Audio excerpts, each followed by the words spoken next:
Picture ko ngayon. Siya na yata nagsulat eh. Baka mali nga isulat. Pwede ko siya una eh. Just try na sa pwede ko siya.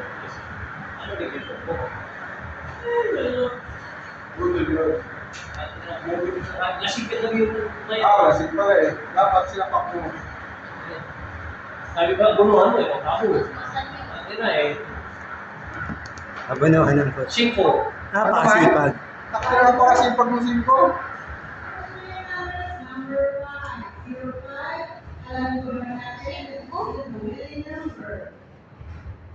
Nasa strength talaga. Baka Louis V yan, ayaw.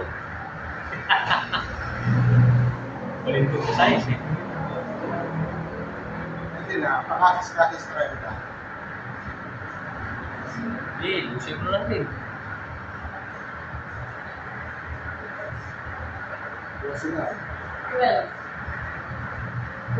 5.23, balik. Ano mo ba yung tres? Balik. Balik! Kaya ano na naman.